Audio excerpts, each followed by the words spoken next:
Ông cũng vận động ân xá cho các quân nhân bị cáo buộc tội ác chiến tranh, cho rằng các nỗ lực cải cách quân đội trong thập kỷ qua đã đi quá xa và làm suy yếu chỉ huy. Một cú trâu già lật chuồng đúng nghĩa, đảo ngược toàn bộ những gì quân đội Mỹ từng cố gắng xây dựng. Từ lời đe dọa tàu ngầm đến cải tổ quân đội, từ việc tháo linh kiện đến tăng ngân sách, nước Mỹ hiện tại như chiếc xuồng nhỏ giữa dòng xoáy lớn. Người chèo là ông Trump, người hô khẩu hiệu là ông Pete Hegseth, còn quân đội thì đang vá lưới giữa mùa cá. Giữa lúc thế giới đang neo xuồng chờ nước lớn, thì Bộ trưởng Chiến tranh Mỹ Pete Hegseth lại chèo ngược dòng với một loạt chỉ thị cải tổ quân đội, khiến cả Lầu Năm Góc như đám ruộng bị cày lại từ gốc. Trong 10 chỉ thị được ban hành, có cả việc cải tổ văn phòng thanh tra, nơi từng dành nhiều tháng để soi xét chuyện ông Pete Hegseth luận thông tin mật.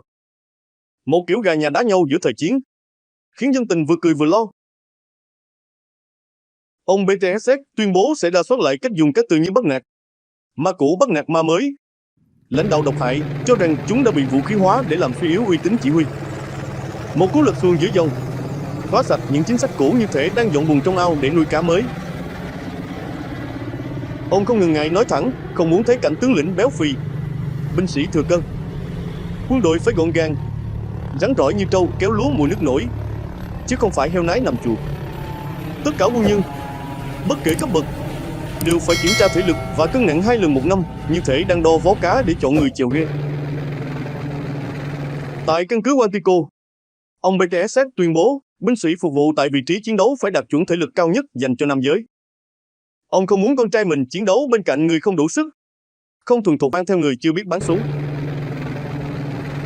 Ông nhấn mạnh chuẩn mực phải trung lập về giới, nhưng ở mức cao.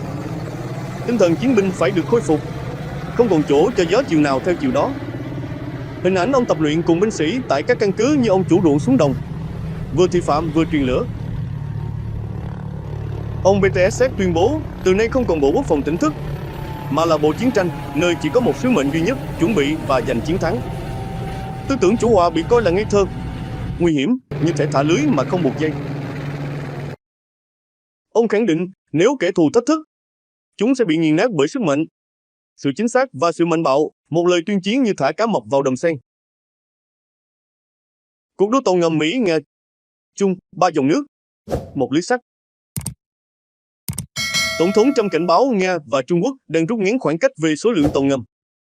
Mỹ vẫn đi trước 25 năm, nhưng xu hướng cho thấy cá đang bơi sát lưới.